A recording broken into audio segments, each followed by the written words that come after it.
Hello प्यारे बच्चों, आप सभी का स्वागत करता हूं मैं विशाल भार्गव सनराइज एजुकेशन एकेडमी में। तो प्यारे बच्चों, मैंने कल डिस्कस किया था आपके समक्ष दर्पण सूत्र के बारे में। क्या होता है बेटा दर्पण सूत्र? 1/u बराबर 1/u प्लस 1/v बराबर 1/f। ये जो फॉर्मूला था वो मिरर फॉर्मूला था और दोनों मिरर जो दोनों दर्पण हैं उन दोनों के लिए ये उपयुक्त है। तो हमने आपको पता हो तो यह उत्तल दर्पण अवतल दर्पण के साथ में समतल दर्पण के लिए भी प्रयुक्त होता है। अब कैसे समतल दर्पण के लिए प्रयुक्त, तो आप जानते हैं, अब मैं आपको सिद्ध करके बता रहा हूं। आप जानते हैं कि यदि कोई समतल दर्पण है, उस समतल दर्पण के समक्ष एक आदमी यदि खड़ा है जिसकी दूरी जो है सपोज दैट कि वो 50 सेंटीमीटर या 50 मीटर है, तो उसका जो प्रतिबिंब बनेगा वह पीछे की ओर बनेगा और उसकी जो दूरी है वो भी क्या होगी, 50 मीटर की होगी। अब देख सकते हैं यह जो है वस्तु है तो ये u है, u आपकी -50 है और v जो है वो आपकी +50 मीटर है। v प्लस क्यों है? क्योंकि दाईं तरफ है, राइट साइड में है और u बाईं तरफ है। ये तो हमें डायग्रामेटिकली पता है। इस फॉर्मूले से हम कैसे फाइंड आउट करेंगे? तो हमें पता है, देखो मुझे u की वैल्यू देखनी है तो u की वैल्यू तो हमेशा -50 मीटर होती है।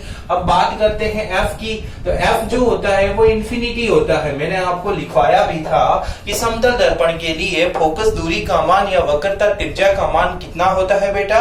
तो अनंत होता है, इंफिनिटी होता है। तो यहाँ पर हम ये फॉर्मूला लगा देते हैं तो 1 अपॉन यहाँ u की वैल्यू रख दूंगा मैं -50 plus 1 upon v equals to 1 upon f। f की वैल्यू क्या है? इंफिनिटी है। अब आप देखेंगे जब बड़ी कक्षाओं में जाएंगे या फिर आप 10वीं कक्षा के ट्रिग्नोमेट्री में देखा होगा कि इंफिनिटी को अगर आप उल्टा कर देते हैं तो वह 0 के बराबर होता है। तो यहाँ 1 अपॉन इंफिनिटी है, ये वैल्यू किसके बराबर होगी बेटा? 0 के बराबर। तो ये वैल्यू तो 0 हो गई। तो यहाँ पर -1 अपॉन 50 plus 1 upon v equals to 0। ये माइनस का 1 अपॉन 50 उधर चला जाता है तो प्लस का हो जाएगा, तो प्लस का 1 अपॉन 50। वर्टिकल मल्टीप्लीकेशन कर देंगे, वज्र गुणा, तो क्या होगा? v को 1 से गुणा किया तो v, 1 को 50 से गुणा किया तो 50। तो देख सकते हैं यहाँ डायग्रामेटिकली भी प्रूफ हो रहा है और न्यूमेरिकली भी इस फॉर्मूले से प्रूफ कर दिया मैंने। तो यह जो दर्पण सूत्र है वो सभी के लिए लागू होगा, चाहे वो किसी प्रकार का भी मिरर होता है। तो दर्पण सूत्र देखा आपने। अब हमने कल देखा आवर्धनता का फॉर्मूला, मैग्निफिकेशन का फॉर्मूला। क्या होता है बेटा मैग्निफिकेशन का फॉर्मूला? स्मॉल m बराबर h डैश अपॉन h या फिर -v अपॉन u। ये आपके आवर्धनता का सूत्र था, मैग्निफिकेशन का पावर फॉर्मूला। कल मैंने आपको कुछ m के ऊपर क्वेश्चन करवाया, आज भी मैं एक क्वेश्चन करवाता हूं। क्वेश्चन ये है कि यदि कोई बोले कि अवतल दर्पण के सामने यदि किसी वस्तु को रखा है और उस वस्तु की अवतल दर्पण से दूरी 50 सेंटीमीटर है, मतलब ये अवतल दर्पण बना दिया। ये क्या बना दिया बेटा मैंने? अवतल दर्पण। और इस अवतल दर्पण के सामने एक वस्तु रख दी मैंने, यह वस्तु है और ये वस्तु जो है इसकी जो दूरी है वो कितनी है आपकी? 50 सेंटीमीटर है या 50 मीटर, जो भी क्वेश्चन में पूछे 50 सेंटीमीटर है, ठीक है। और इस अवतल दर्पण की जो फोकस दूरी है वो 25 सेंटीमीटर है। तो ये है आपका f और ये जो दूरी है वो 25 सेंटीमीटर है। क्या क्या दे रखा है देख सकते हैं आप। u का मान दे रखा है आपको -50 सेंटीमीटर। माइनस क्यों होगा बेटा? क्योंकि यह दर्पण के लेफ्ट साइड में है। कौन सी तरफ है? बाईं तरफ है। तो u का मान -50 सेंटीमीटर, f की वैल्यू वो भी बाईं तरफ है तो -25 सेंटीमीटर। फॉर्मूला लगा दो। तो v ज्ञात करना है आपको, फाइंड करना है, तो कैसे करोगे? 1 अपॉन u की जगह -50 प्लस 1/v बराबर -1/25, ये वैल्यू हो गई। अब माइनस का 1/50 उधर लेके जाऊं तो प्लस का 1/50 होगा कि नहीं होगा? तो 1/v बराबर -1/50 प्लस ये प्लस का 1/50 हो गया। अगर मैं यहां पर देखूं तो 25 और 50, इस माइनस को मैं ऊपर रख देता हूं। यदि मैं 25 और 50 का लसअप लेता हूं, एलसीएम लेता हूं, तो मेरे पास में सॉरी, तो मेरे पास में 50 लसअप आ जाएगा। 25 का भाग 50 में 2 बार, तो माइनस से तो माइनस का 2 प्लस 50 का भाग इसमें 1 बार, तो +1। अब 1/v बराबर माइनस के 2 में से प्लस का 1 घटाएंगे तो माइनस का 1 आएगा, अपॉन में 50। उल्टा कर दूं मैं तो यहाँ पर v का मान जो है वो कितना आ जाएगा? माइनस का 50 सेंटीमीटर। तो आपने v फाइंड किया या नहीं किया? चलिए अब इसको देखो, थोड़ा चित्र को भी देखो जरा, क्योंकि कभी कभी क्या होता है कि चित्र भी आंसर देने का प्रयास करता है। तो आप देख सकते हैं कि जब यह फोकस दूरी f है 25 सेंटीमीटर, और तो इसकी जो वक्रता त्रिज्या होगी वो कितनी होगी? इसकी डबल होगी, 50। और आप देख सकते हैं 50 सेंटीमीटर तो वस्तु की भी दूरी है, मतलब ये जरूर वस्तु जो है वो इसके कहां पर स्थित है? वक्रता केंद्र पर स्थित है। और आपको पता है यह आपने अवतल दर्पण से प्रतिबिंब का निर्माण किया था, तो उसमें तीसरा केस क्या था कि जब वस्तु को C पर रखते हैं तो उसका प्रतिबिंब भी C पर ही बनता है, समान आकार का बनता है, उल्टा बनता है, तथा कैसा बनता है? उल्टा जो होता है हमेशा वास्तविक होता है। तो आप यहाँ पर आपने निर्माण किया था, अब नहीं किया था, कि यहाँ से एक लाइट रे गई थी, टकराई थी, टकराने के बाद फोकस बिंदु से चली गई थी। एक लाइट रे गई थी, फोकस बिंदु से टकराई थी, टकराने के बाद यह समांतर चली गई थी। ये दोनों कटेंगे तो यहीं पे तो इसी पर ही तो प्रतिबिंब का निर्माण होगा। और ये प्रतिबिंब कैसा बना था? समान बना था। चित्र से तो हमें पता चल रहा है ना, चित्र से समान बना था, उल्टा बना था और वास्तविक बना था। चलो सूत्र से भी हमें पता चल जाएगा। तो देखो, समान बना था, उल्टा बना था और वास्तविक बना था। तो यह बात हमें फाइंड करके कौन बताएगा? m बताएगा। तो m का फॉर्मूला लगाओ। आवर्तनता का सूत्र स्मॉल m बराबर क्या होता है बेटा? -v माइनस, अब v की जगह हमारे पास में क्या है? -50 है, तो यहां लिख दिया मैंने माइनस का 50 अपॉन u क्या है बेटा? माइनस का 50 है, ये लिख दिया मैंने माइनस का 50। एक माइनस से एक माइनस कैंसिल हो गया, 50 का भाग 50 में 1 बार, लेकिन एक माइनस तो पीछे बच गया ना, तो यहाँ पर -1, मतलब m का जो मान आया वो कितना आया है? -1 आया। अब मुझे बताओ, ये जो माइनस है, ये माइनस हमें क्या बताता है? कल ही हमने देखा था, माइनस क्या बताता है? माइनस बताता है वह उल्टा बनेगा। माइनस क्या बताता है? वह उल्टा बनेगा। उल्टा हमेशा वास्तविक होता है, इन्वर्टेड जो है वो हमेशा रियल होता है। तो हमें पता चल गया, माइनस से तो पता चलता है वह उल्टा बनेगा, और उल्टा हमेशा वास्तविक होता है। इंग्लिश में बोलूं तो इन्वर्टेड बनेगा, और इन्वर्टेड जो है वो हमेशा क्या होता है बेटा? रियल होता है। चलो अब बात करो, m की वैल्यू कितनी आ रही है? क्या 3 केस बताए थे, 1 से छोटा, 1 के बराबर, 1 से बड़ा। ये तो 1 के बराबर है, बराबर है इसका मतलब बिंब के बराबर बनेगा, ऑब्जेक्ट के सेम ही बनेगा, तो समान बनेगा, बराबर बनेगा मतलब सेम बनेगा। और यही चित्र बोल रहा है कि सेम बनेगा, उल्टा बनेगा और वास्तविक बनेगा। तो इन तीनों चीजों को फाइंड आउट करना, इसको बोलते हैं प्रकृति। क्या बोलते हैं? प्रकृति। यही है बेटा हमारा नेचर, और we can find the nature with the help of magnification। आवर्धन क्षमता को ज्ञात करके ही हम नेचर या प्रकृति का पता लगा सकते हैं। अगर मैं इसी क्वेश्चन में बोल देता कि चलो भाई, ये जो बिंब है ना, इस बिंब की ऊंचाई, मैं इसी क्वेश्चन में क्या बोलता? बिंब की ऊंचाई। देखो बेटा, फिजिक्स जो है जो विज्ञान है उसको रट्टा नहीं जाता, उसको समझा जाता है। मेरी फिजिक्स को तो खेला जाता है। खेलो आप, तो खेलना कब आएगा आपको, जब चीजों को आप समझना शुरू करोगे। तो मेरे साथ बने रहिए, मैं आपको खिलवाने का प्रयास करूंगा, ये मेरा वादा है। तो एक एक चीज को समझो। अगर यदि आपको कोई डाउट आता है तो आप प्लीज कमेंट बॉक्स में लिख दो, या फिर मेरे पर्सनल नंबर है आपके पास, तो मुझे कॉल करके बता सकते हो। मैं आपके घर बैठे ही डाउट जो है वो सॉल्व कर लूंगा। तो चलो बात करते हैं बिंब की ऊंचाई की। सपोज दैट कि यह बिंब जो है वो अपना 10 सेंटीमीटर ऊंचा है। कितना है बेटा? 10 सेंटीमीटर। तो प्रतिबिंब की ऊंचाई क्या होगी? चलो ठीक है, तो गुरुजी प्रतिबिंब की ऊंचाई ज्ञात करनी है। तो प्रतिबिंब की ऊंचाई जो होती है हाइट ऑफ इमेज, उसको मैं h डैश बोलता हूं। फॉर्मूला मेरा यही लगेगा। कौन सा फॉर्मूला लगेगा? ये वाला फॉर्मूला लगेगा। स्मॉल m बराबर h डैश अपॉन h। यहाँ स्मॉल m का मान कितना आ रहा है? -1 आ रहा है, बराबर h डैश जो है वो हमें ज्ञात करना है, अपॉन h जो है वो दे रखा है। कितना दे रखा है? 10 सेंटीमीटर दे रखा है। तो 10 सेंटीमीटर अपॉन में है, उसको उधर भेजूं तो गुणा में हो जाएगा।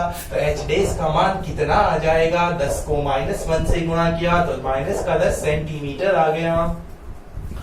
तो आप देख सकते हैं यहां पर माइनस जो हाइट है ऊंचाई माइनस में आ रही है। और हमने कार्तीय चिन्ह परिपाटी में देखा था, मुख्य अक्ष के यदि कोई ऊपर है तो धनात्मक होगी, नीचे है तो ऋणात्मक होगी। तो इसका मतलब यह जो बिंब है, प्रतिबिंब है, वो नीचे की तरफ है, इसलिए ही तो माइनस आ रहा है। और 10 सेंटीमीटर मतलब कि हाइट दोनों की क्या है? सेम है, मतलब समान आकार के है, लेकिन वो नीचे है। नीचे का मतलब उल्टा है, और जो उल्टा होता है वो हमेशा वास्तविक होता है। तो आप देख सकते हैं यहाँ पर हाइट जो है वो नेगेटिव आ रही है। तो ये बेटा अवतल का खेल है। तो आपको आई होप समझ में आई होगी बातें कुछ, ठीक है। और ध्यान रखना, इस प्रकृति को ज्ञात करने के लिए आपके पास में 2 ही मेथड है। पहला मेथड क्या है?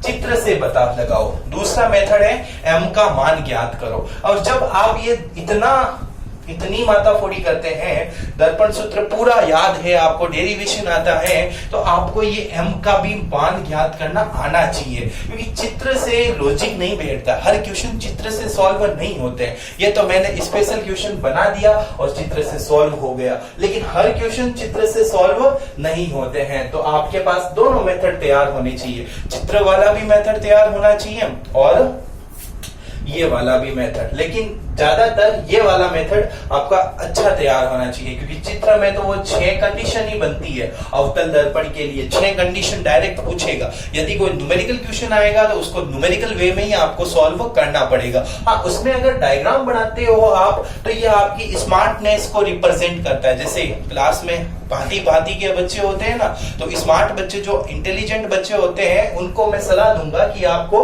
डायग्राम भी बनाना चाहिए जब न्यूमेरिकल क्वेश्चन को सॉल्व करते हैं। ठीक है बेटा, तो ये हमारा हो गया दर्पण के बारे में। अगर मैं यही क्वेश्चन बोलूं, यह अवतल दर्पण के लिए नहीं होकर उत्तल दर्पण के लिए होता, तो उस केस में क्या हो जाता है? यहाँ पर देखो, u का मान तो आपका -50 सेंटीमीटर ही होगा, लेकिन जो f होता ना वो उत्तल दर्पण है बेटा। कौन सा दर्पण है? उत्तल दर्पण है। यह O और यह F है और यहाँ पर C है, और यहाँ मैंने ऑब्जेक्ट को रखा है जो 50 सेंटीमीटर पर है। तो इसका F जो है वो 25 सेंटीमीटर है। तो आप देख सकते हैं यहाँ पर कि ये 25 सेंटीमीटर लेफ्ट साइड में है या राइट साइड में है? राइट साइड में है, तो F का मान जो होगा वो क्या होगा? प्लस का 25 सेंटीमीटर होगा। तो इसका फॉर्मूला लगाएंगे 1/u प्लस 1/v बराबर 1/f। तो 1/u, u का मान क्या हो गया? -50 प्लस 1/vv, तो हमें फाइंड आउट करना है, और 1/25। देख सकते हैं आप, उत्तल अवतल का खेल है। बच्चे बड़े कंफ्यूज होते हैं कि सर फोकस दूरी कभी तो पॉजिटिव लिख देते हो, कभी नेगेटिव लिख देते हो। तो मैंने कहा मैं क्या कर रहा हूं, मैं तो चीजें समझा दी आपको। मैंने ये चित्र नहीं बनाया था, जी हाँ बनाया। उधर मैंने नहीं कहा था कि focus point centre of curvature वो हमेशा राइट साइड में होता है। राइट साइड में हमेशा जो कोई भी डिस्टेंस होगी वो क्या होगी, पॉजिटिव होगी। लेफ्ट साइड बाईं तरफ जो होगी वो क्या होगी, नेगेटिव होगी। मुख्य अक्ष के ऊपर होगी वो हमेशा क्या होगी, पॉजिटिव होगी। मुख्य अक्ष के नीचे होगी वो हमेशा क्या होगी, नेगेटिव होगी। बेटा बताया तो था मैंने, लेकिन दिमाग आपको लगाना पड़ेगा। तो f का मान 1/25 लिखेंगे, ना कि माइनस लिखेंगे। माइनस किस में लिखेंगे, अवतल दर्पण में लिखेंगे। चलो इसको सॉल्व करते हैं। माइनस का 1/50 उधर गया, प्लस का 1/50 तो 1/25 प्लस 1/50 दोनों का मैंने लसब लिया। लसब कितना, 50 आया। 25 का भाग 50 में 2 बार गया, 2 को 2 + 1 तो 3 हुआ, तो 3/50। तो v का मान क्या आया, 50/3 सेंटीमीटर। लगभग इसको अपन सॉल्व करना चाहे भी तो 3 का भाग 2, आप इसमें कितनी बार जाएगा, 1 बार जाएगा। पीछे बचा 20, तो 20 में 3 का भाग 6 बार जाएगा। पीछे बचा 20, तो 16.66 सेंटीमीटर लगभग ये आया। प्लस का आ रहा है या माइनस का आ रहा है, सर प्लस का आ रहा है। तो प्लस का उधर आएगा या इधर आएगा, सर उधर आएगा। चित्र भी आप बना के देख सकते हैं, मैंने बनाया था। एक लाइट रे पैरेलल जाती है, पैरेलल जाने के बाद वह फोकस बिंदु से जाती है या जाती हुई प्रतीत होती है, तो यह जाती हुई प्रतीत हो रही है। दूसरी, अगर सी से यदि कोई लाइट रे जाती है तो जाती हुई प्रतीत होती है। तो ऐसे ही कुछ बनाया था, ये दोनों आपस में यहाँ पर घटा। ये जो मोमबत्ती का प्रतिबिंब बना और ये वैल्यू जो है वो बेटा कितनी है आपके आ रही है, 16.66 सेंटीमीटर। जरूर फोकस दूरी 25 है, 25 से कम है तो बीच में ही आएगी, आ रही है बीच में, कोई इश्यू नहीं है। अब बात करते हैं सर कैसा बन रहा है। तो हम देखो, आप इधर से ही आपको पता चल रहा है कैसा बन रहा है, छोटा बन रहा है और सीधा बन रहा है। और सीधा जो होता है वो हमेशा काल्पनिक होता है। स्मॉल बन रहा है, स्मॉल इरेक्ट बन रहा है और इमेजिनरी बन रहा है। तो ये तो बात हमने डायग्राम से देखी, फॉर्मूले से देखना। यूं कर लोगे आप, फॉर्मूले से कैसे करोगे, चलो आओ मेरे साथ, आओ मेरे साथ और समझो इस बात को। तो यहां समझते हैं। तो m का फॉर्मूला ये रहा सर। m का फॉर्मूला तो m बराबर क्या होता है, -v/u होता है। तो यहाँ पर माइनस v का मान बेटा कितना है, 16.66। मैं तो 16.66 नहीं लिखूंगा, मैं लिखूंगा 50/3। कोई समस्या है क्या, एक ही तो बात है, 50/3। और u का मान कितना लिखा बेटा आपने, -50। तो -50/1 कर दिया, कोई फर्क नहीं पड़ता। माइनस से माइनस कैंसिल हो गया, 50/1 जो है वो ऊपर जाएगा तो उल्टा हो जाएगा। तो ये ऊपर का 50/3, नीचे वाला ऊपर जाएगा तो उल्टा। तो 1/50 से 50 कैंसिल, 1/3। मतलब m का मान जो है वो कितना आ गया, 1/3। यदि मैं इस 3 का भाग देता हूं तो भाग आपका पॉइंट वाला आएगा। देखो कैसे आएगा, 1 3 का भाग 1 में नहीं जाता है, भाग फूट गया। यहाँ पीछे 0 लगा दिया तो यहाँ पॉइंट लग गया। 3 का भाग 10 में 3 बार जाएगा, 9 आएगा, वापस 0 आएगा। 10 का भाग इसमें 3 बार जाएगा, 0.33 आएगा लगभग। तो इसकी वैल्यू जो है वो 0.33 आ रही है। अब आप देख सकते हो, मुझे एक चीज बताओ कि यहाँ m का मान जो है वो धनात्मक आ रहा है या ऋणात्मक आ रहा है। अब एक गुरुजी क्या मजाक कर रहे हो, ये तो धनात्मक ही आ रहा है। तो बेटा बताओ मुझे, m का मान धनात्मक आता है तब कैसा होता है, सीधा आभासी होता है। m का मान ऋणात्मक आता है तो, मैंने टेबल बनाई थी ना, m का मान ऋणात्मक आता है तो काल्पनिक आता है, उल्टा आता है। तो यहाँ पर ये बात तो पता चल गई ना, सीधा और काल्पनिक क्यों आया, क्योंकि यह m का मान क्या है, धनात्मक है। दूसरी बात, 0.33 जो होता है वो 1 से छोटा होता है या बड़ा होता है। आप कहेंगे सर छोटा होता है, इसलिए यह क्या है, छोटा है, स्मॉल है। तो आप लॉजिकली पढ़ोगे तो आपका हो जाएगा कंसेप्ट। तो यहाँ पर m का मान से ये पता चला ये कैसे आया, ओके यही क्वेश्चन, यदि बिंब की हाइट 10 सेंटीमीटर दे रखी है तो प्रतिबिंब की ऊंचाई कितनी होगी इस वाले क्वेश्चन में। तो देख सकते हैं हम, कोई दिक्कत नहीं है। स्मॉल m बराबर फॉर्मूला क्या हो गया, h डेश अपॉन h हो गया। m का मान तो हमारे पास में क्या है बेटा 0.33 है, बराबर h डेश तो हमें याद करना है। h का मान कितना दे रखा है 10 दे रखा है, अपॉन 1 कर दिया, क्रॉस मल्टीप्लाई किया तो h डेश को 1 से गुणा किया तो h डेश, और 10 को 0.33 से मल्टीप्लाई किया तो 3.3 सेंटीमीटर। तो जो हाइट है वो 3.3 सेंटीमीटर। तो अब आपको समझ में आ गया होगा, दोनों दर्पणों से मैंने एक क्वेश्चन को सॉल्व करवाया और अलग अलग आ रहा है। ध्यान रखना f का मान अंतर, ये सारी चीजें अंतर क्या आया, उसमें v का मान क्या आया था, उसमें v का मान -50 आया था, m का मान -1 आया था और h -10 आया था। इसमें अलग हो गया। अंतर किसमें आया, अंतर आया दर्पण चेंज हो गया, दर्पण चेंज हुआ तो ये f चेंज हो गया। f का मान ही तो चेंज हुआ है, उसमें f माइनस में था, इसमें f प्लस में है। u तो बेचारा सेम ही है ना, और f ही चेंज होता है।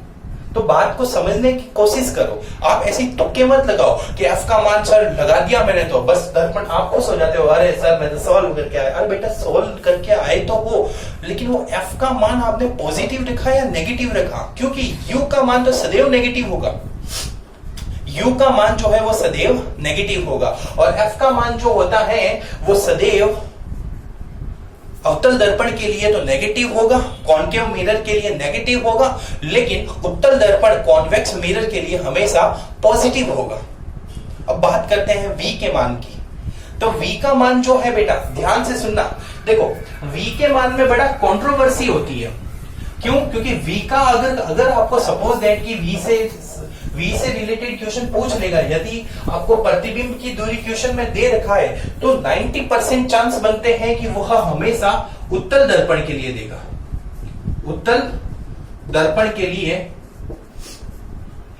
आपके चैप्टर के पीछे न्यूमेरिकल क्वेश्चंस में क्वेश्चन भी आया हुआ है, ध्यान से सुनना। उस क्वेश्चन को सॉल्व करने के लिए आपको हमेशा उत्तल दर्पण के लिए ही v की वैल्यू दे देगा, क्योंकि हम जानते हैं कि उत्तल दर्पण के लिए v की वैल्यू हमेशा पॉजिटिव होती है। आपने उत्तल दर्पण की 2 केस पढ़े थे ना। पहला केस वस्तु को उत्तल दर्पण से दूर रखते थे, उस केस में प्रतिबिंब का निर्माण भी कहां होता था, ध्रुव तथा फोकस बिंदु के बीच में होता था, छोटा होता था, सीधा होता था, आभासी होता था। और दूसरा केस जब हम नजदीक रखते थे तब भी प्रतिबिंब का निर्माण कहां होता था, ध्रुव तथा फोकस बिंदु के बीच होता था, छोटा होता था, सीधा और आभासी होता था।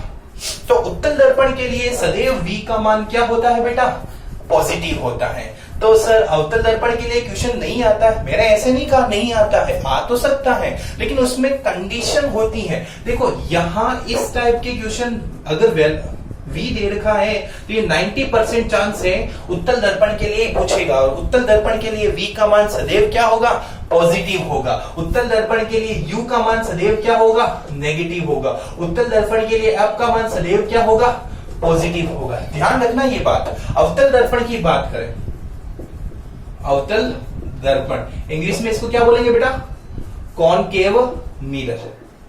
तो कॉनकेव मिरर की बात करें तो इसमें बड़ा कंट्रोवर्सी है। क्यों? क्योंकि u का मान तो इसके लिए नेगेटिव होगा ही सही। देखो u तो हमेशा लेफ्ट साइड में रखते हैं, बाईं तरफ रखते हैं, नेगेटिव ही होगा। f का मान इसके लिए क्या होगा, नेगेटिव होगा, बताया था मैंने आपको। लेकिन v का मान जो है बड़ा कंफ्यूजिंग टाइप है, तो मैं आपको समझा देता हूं कि v का जो मान है वो डिपेंड करता है, v का मान डिपेंड करता है, मतलब कि नेगेटिव भी होगा और पॉजिटिव भी होगा। v का मान अवतल दर्पण के लिए नेगेटिव भी होगा और पॉजिटिव भी होगा। अब नेगेटिव कब होगा, तो थोड़ा दिमाग पे लोड डालो बेटा।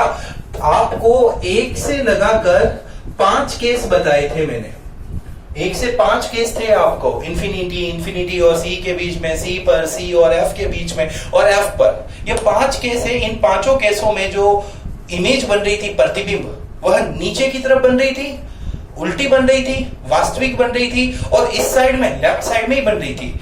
एक मात्र एक ऐसा केस था जब मैंने ऑब्जेक्ट को एफ ओ के बीच में रखा था, मतलब वो छठा केस। उस छठे केस में जो इमेज बन रही थी वो बिहाइंड द मिरर, दर्पण के पीछे बन रही थी, और दर्पण के पीछे बन रही थी तो उस केस में वो पॉजिटिव होता है। तो मेरी बात को थोड़ा समझने की कोशिश करना, ये वाला कंट्रोवर्शियल है थोड़ा, इसलिए यहां पर बाकी क्वेश्चन तो बनता है, ऐसी बात नहीं है क्वेश्चन नहीं बन सकता, लेकिन हम कंफ्यूज हो जाते हैं कि v का मान पॉजिटिव लेना है या फिर नेगेटिव लेना है। तो इस बात को ध्यान रखना थोड़ा कि इस पे क्वेश्चन नहीं आते हैं, क्वेश्चन आपके इस पे पूछ लेते हैं, आपकी छोटी कक्षा है ना उस हिसाब से, लेकिन ये भी थोड़ा ध्यान रखना, क्योंकि किस्मत जब खराब होती है ना तो ऊंट पे बैठे बोने आदमी को भी कुत्ता काट जाता है। तो कभी कभी होता है, टॉपर बच्चे होते हैं तो उनको थोड़ा विशेष ध्यान रखना है इस बात का। तो आपको बेटा ध्यान रखना है, स्क्रीनशॉट ले लो, ये मैंने नोट्स पे नहीं दिया है, स्क्रीनशॉट ले लो। ओके, तो हमारा ये परावर्तन से संबंधित जिस प्रकार से भी क्वेश्चन सारे बन रहे थे उन सब क्वेश्चनों को हमने क्या किया, डिस्कस किया। तो मुझे नहीं लगता कि इसमें कुछ पीछे बचा है, फिर भी बचा है तो आप कमेंट बॉक्स में कमेंट करके मुझे बता दीजिएगा। और अब हम आज नया टॉपिक शुरू करने वाले हैं बेटा, उसका नाम है आपका अपवर्तन। अपवर्तन जिसको इंग्लिश में क्या बोलते हैं, रिफ्रैक्शन।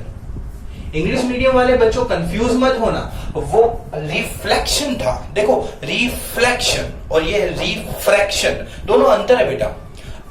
हिंदी मीडियम में तो कोई दिक्कत नहीं है, वो परावर्तन था, ये अपवर्तन है, लेकिन इंग्लिश मीडियम वो रिफ्लेक्शन था और यहाँ रिफ्रैक्शन है। ओके बेटा, तो रिफ्रैक्शन क्या होता है, अपवर्तन, तो ध्यान से सुनते हैं अपवर्तन को। अपवर्तन को समझने के लिए पहले इसकी घटनाओं के बारे में देखना पड़ेगा। तो घटनाएं कौन कौन सी देखेंगे, तो पहली घटना जो मैं आपके सामने बता रहा हूं, देखो सर्दी आ रही है ना, सर्दी आ रही है तो क्या होता है कि शाम के टाइम दूध वाले जो है वो कढ़ाई लगा देते हैं, मस्त बड़ी कढ़ाई लगाते हैं और उस कढ़ाई में दूध को गर्म करते हैं। उस दूध को गर्म करते हैं तो आप अपने मित्र के साथ जाओ वहां पर दूध पीने के लिए, और दूध पीने के लिए जाओ तो दूध पीने से पहले आपको एक काम करना है। क्या काम करना है कि आप अपने मित्र को बोलो कि आप जो है वो कढ़ाई के उस पार खड़े हो जाओ, और आप अपने मित्र को देखो, बीच में कढ़ाई रखी हुई है, यहां पर आप खड़े हो, ये तो आप खड़े हो, यहां मस्त वो हलवाई गर्म कर रहा है, दूध कढ़ाई रखी हुई है, ठीक है, और यहां अपने मित्र को खड़ा कर दो और उसको देखो। उसको आप जब देखोगे ना बेटा तो वो मित्र आपको हिलता हुआ दिखाई देगा, वो मित्र आपको हिलता हुआ दिखाई देगा। तो फिर इसका मतलब ये नहीं है कि वो मित्र हिल रहा है, वो हिल नहीं रहा है, लेकिन आप और मित्र के बीच में एक दूध जो गर्म करके उबल रहा है तो उसका जो वाष्प है ना वो ऊपर से निकल रही है। तो आपके और मित्र के बीच में एक माध्यम आ गया, उस माध्यम के कारण वो माध्यम जो है वो वाष्प है, वेपर है, वो हिलती हुई ऊपर जाती है। इसके कारण आपको वो मित्र आपका हिलता हुआ दिखाई देता है। तो इसके पीछे की अगर घटना की बात करें तो इसके पीछे का लॉजिक जो है वो अपवर्तन है, रिफ्लेक्शन है। चलो एक और बात बताता हूं, मेरे बचपन की बात बताता हूं। मेरे घर पे छोटा सा टांका था, उस टांके में एक बार 5 रुपए गिर गए, उस टांके में पानी भरा हुआ था। मैंने सोचा कि ये 5 रुपए तो ऊपर ही दिखाई दे रहे हैं, तो मैं इस 5 रुपए को निकाल देता हूं। तो उस चक्कर में मैंने हाथ को अंदर डाला, मैं हाथ अंदर डालता गया, वो 5 रुपए मुझे नहीं मिले और वो 5 रुपए नीचे जाते गए। मतलब कि मेरा ये भ्रम उत्पन्न हो गया कि वो 5 रुपए ऊपर दिखाई दे रहे थे, लेकिन वो 5 रुपए ऊपर नहीं थे, वो पैंदे के नीचे थे। लेकिन भ्रमित हो गया मैं और ऊपर मुझे दिखाई दिया कुछ इस प्रकार से। ये जो चित्र बना रहा हूं इससे आप समझने का प्रयास करना कि यहां पर ये टांका है और ये आपका सिक्का पड़ा हुआ है और इतना पानी भरा हुआ है।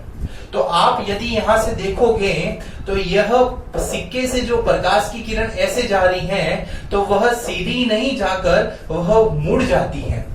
क्यों मुड़ती है, उसके पीछे का कारण क्या है मैं बताता हूं। उसके पीछे का कारण है कि यहां पर ये जो प्रकाश की किरण है यहां से यहां तक लाइट रे जो आई वो पानी में आई थी। कहां आई थी बेटा, पानी में। इतना पानी में चला, वाटर में चला था, और वाटर के बाद में जैसे ही यहां आई तो अब उसको एयर में चलना था।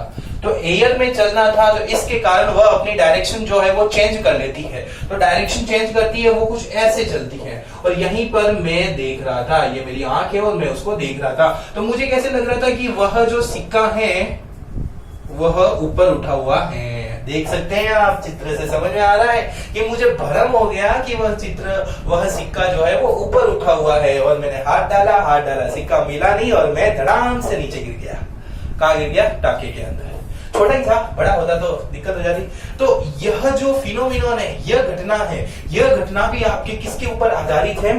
अपवर्तन के ऊपर आधारित है, रिफ्रैक्शन के ऊपर आधारित है। ओके, मजा आ रहा है? मजा आ रहा है तो आप कमेंट बॉक्स में जरूर लिखना यस सर मजा आ रहा है। चलो अपन आगे बढ़ते हैं। एक और उदाहरण की बात करूं मैं, जो आप घर पे भी कर सकते हैं। एक कांच का बकेट लेना, छोटी सी, बड़ा भगोले टाइप का कांच का लेना, और उसमें पानी भर देना। उसमें पानी भरना और एक पेंसिल जो होती है, पेंसिल समझते हो ना आप? ओके, तो जो पेंसिल होती है उस पेंसिल को आप अंदर रखना।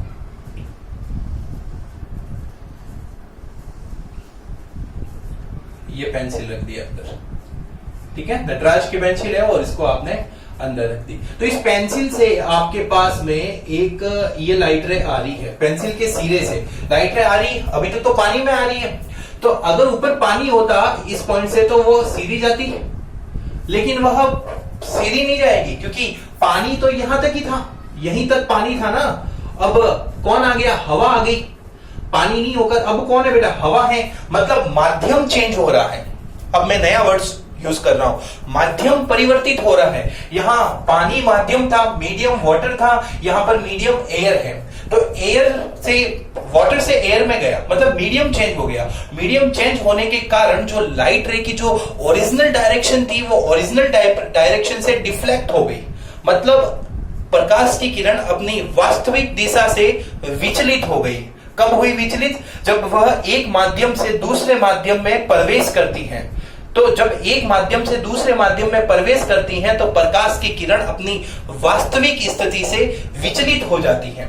ठीक है, तो यहां पर विचलित हो गई तो ये कुछ ऐसे चली गई, ऐसे गई। तो यहां पर ही तो मेरी आंख थी तो मुझे ऐसा लगा कि यह जो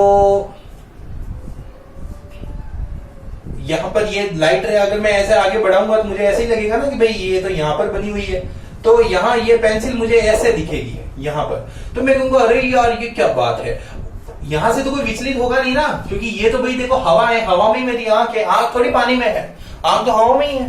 तो हवा से यहां से तो मुझे कोई लोचा नहीं लगेगा, लेकिन उसके जो नुकीले सिरे से वहां से मुझे ऐसा लगेगा कि वो जो है पेंसिल जो है वो मुड़ी हुई है। देख सकते हैं आप, सीधी पेंसिल थी बेचारी, लेकिन मुझे इस प्रकाश के अपवर्तन के कारण वो पेंसिल कैसी दिख रही है? मुड़ी हुई दिख रही है। तो बेंडिंग ऑफ पेंसिल किसका एग्जांपल है? रिफ्लेक्शन का एग्जांपल है। ठीक है, सिक्कर का ऊपर दिखाई देना किसका एग्जांपल है? रिफ्लेक्शन का एग्जांपल है। तो ये चीजें समझ में आई क्या नहीं आई आपको? तो मैं अपवर्तन रिफ्लेक्शन की बात कर रहा हूं, तो रिफ्लेक्शन के बारे में एक परिभाषा बन जाती है। क्या परिभाषा बन जाती है? ध्यान से सुनिएगा। वैसे तो मैंने परिभाषा बता दी आपको, फिर भी सुनो।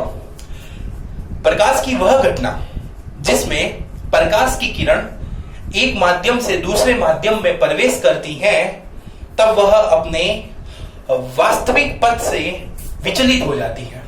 प्रकाश की वह घटना जिसमें प्रकाश एक माध्यम से दूसरे माध्यम में प्रवेश करती है, तो वह अपने वास्तविक पथ से विचलित हो जाती है। इस घटना को प्रकाश का अपवर्तन कहते हैं।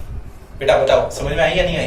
क्या है कि when light ray is coming from one medium to another medium, then it deflected from its original path.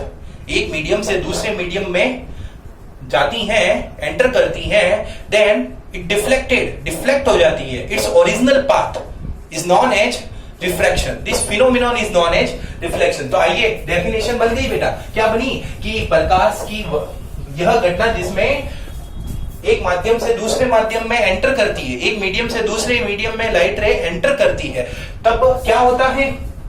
तब क्या होता है बता दो ना। अरे तब क्या होता है? वह अपने ओरिजिनल पाथ से डिफ्लेक्ट हो जाती है। चलो देखते हैं कैसे। तो यहां पर मैंने एक ऐसे मीडियम ले लिया। देखो समझने के लिए हमें तो देखना पड़ेगा ना, मेरा बोर्ड दिख तो रहा है ना बेटा आपको? ओके, हाँ, समझ में तो आ रहा है। ठीक है, थोड़ा मार्कर में भर लेता हूं, तो लिख दीजिए तब तक कि भाई क्या डेफिनेशन बन गई है। तो डेफिनेशन बनी है, जब एक माध्यम से दूसरे माध्यम में प्रकाश की किरण जाती है तब वह क्या हो जाती है, अपने वास्तविक पथ से विचलित हो जाती है, ओरिजिनल पाथ से क्या हो जाती है, डिफ्लेक्ट हो जाती है। और यही जो फिनोमिनॉन है, यही जो घटना है, इसको हम प्रकाश का अपवर्तन कहते हैं। ठीक है, तो यह मैंने यहाँ पर क्या बना दिया है, पानी बना दिया, वाटर बना दिया। ऐसे ही एग्जाम्पल ले लिया। मीडियम तो वैसे बहुत होते हैं, किसी बच्चे के माइंड में डाउट आ रहा होगा सर माध्यम क्या होता है। माध्यम बहुत होते हैं, लेकिन हमारे यहाँ पर माध्यम है वो दो प्रकार के होते हैं। हमारे यहाँ पर माध्यम दो प्रकार के होते हैं। कौन कौन से दो? एक तो होता है सघन माध्यम, एक होता है विरल माध्यम। ठीक है, अब सघन माध्यम और विरल माध्यम क्या होता है, इंग्लिश में बोलूं तो मैं, एक तो होता है डेंसर मीडियम। कौन सा मीडियम होता है बेटा? एक होता है आपका डेंसर मीडियम, एक होता है रेयर मीडियम। सघन माध्यम और विरल माध्यम, ये चर्चा मैं कल बताऊंगा। क्यों? क्योंकि कल मैं आपको एक नया टॉपिक रिफ्रैक्टिव इंडेक्स, अपवर्तनांक पढ़ाऊंगा।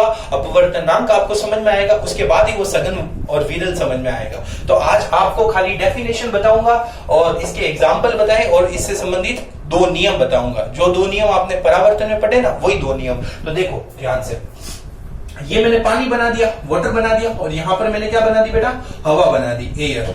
तो एक माध्यम तो ये है, एक मीडियम है और दूसरा मीडियम ये है। और इन दोनों मीडियम को ये जो लाइन है वो सेपरेट कर रही है, सेपरेशन लाइन है ये बहुत मीडियम की। ठीक है, इन दोनों मीडियम को अलग करिए, पृथक्करण लाइन बोल सकते हैं। तो यहां से एक लाइट रे आ रही है, ये लाइट रे आ रही है, नाम दे देता हूं मैं। यहां पर ये आ रही है, इसलिए इसको क्या बोलते हैं, आपतित किरण। देखो पता होगा आपको, incident ray, IR, incident ray, आपतित किरण। और जिस बिंदु से टकराएगी, इस बिंदु पर हमें क्या बनाना पड़ेगा, अभिलंब बनाना पड़ेगा। तो ये क्या है बेटा, ये अभिलंब है। इसको इंग्लिश में क्या बोलेंगे, इंग्लिश में इसको नॉर्मल बोलेंगे। अरे क्या बोलेंगे, नॉर्मल। और ये क्या है आपका, इंसिडेंट रे, इंसिडेंट रे, आपतित किरण, आपतित किरण। ठीक है, और यह अभिलंब है। अब इसको जाना तो सीधा था, जाना इसको कहां था, सीधा था। ये लाइट रे आ रही है और जाना, अगर ये पानी नहीं होता तो सीधी चली जाती, क्योंकि प्रकाश हमेशा सीधी रेखा में ही गमन करता है। लेकिन पानी आ गया, इसके कारण यह अब अपने ओरिजिनल पाथ से मुड़ जाएगी। अब ये किधर मुड़ेगी, उस साइड में मुड़ेगी या इस साइड में मुड़ेगी।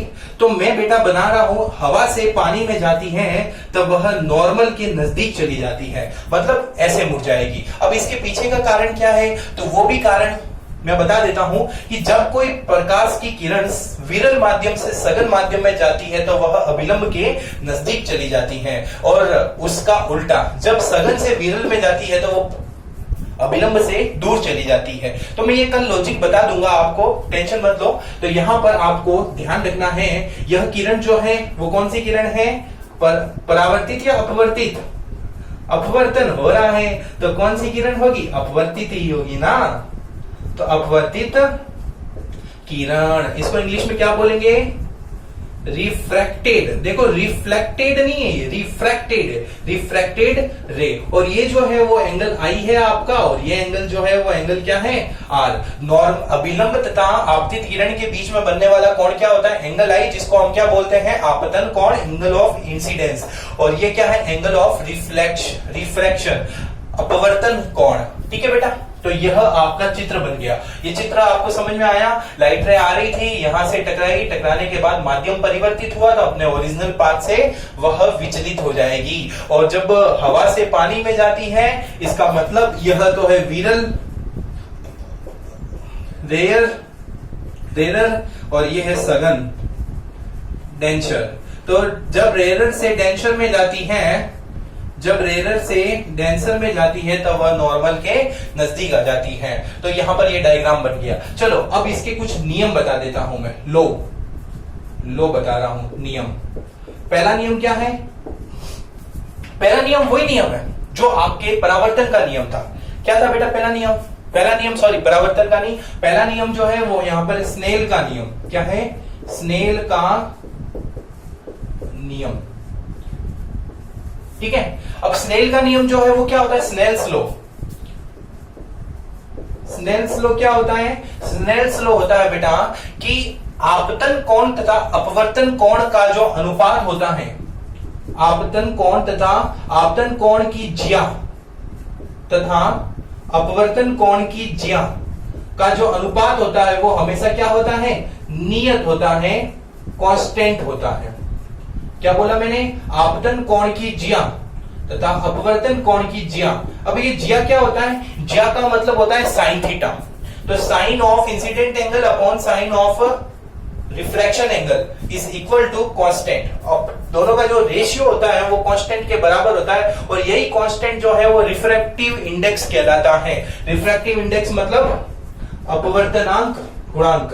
तो इसको म्यू से डिनोट करते हैं। किससे डिनोट करते हैं? म्यू से। कल मैं एक्सप्लेन करूंगा इसको म्यू क्या होता है, अभी तो मैं स्नेल लॉ बता रहा हूं। तो स्नेल लॉ क्या हुआ? अगर एक नंबर के क्वेश्चन डायरेक्ट पूछता है the ratio of sine angle of incident angle and sine angle of sine of refractive angle is known as refractive index, which is यह स्नेल नाम के भाई साहब जो थे उन्होंने बताया, इसलिए स्नेल का नियम हो गया। अच्छा, ये जो नियम है, अगर स्नेल का नियम पूछे तो आपको ये लिखना है, अगर आपको पूछे अपवर्तन का नियम तो आपको ये दोनों लिखने हैं। स्नेल का नियम तो अपवर्तन का नियम पहला नियम है ही है। दूसरा नियम क्या है कि आपतित किरण, जिसको हम IR बोलते हैं, आपतित किरण नॉर्मल तथा रिफ्रैक्टिव किरण रे तीनों एक ही तल में एक ही बिंदु पर मिलती हैं। वहां पर भी तो था ना, आपतित किरण, अभिलंब तथा परावर्तित किरण तीनों एक ही तल के एक ही बिंदु पर मिलते हैं। वहां परावर्तित किरण थी, यहाँ पर अपवर्तित किरण है, बस बाकी सेम है। क्या है बेटा इंग्लिश में? Incident ray normal and refracted ray meets at the same point in a same plane. Thank you very much, धन्यवाद।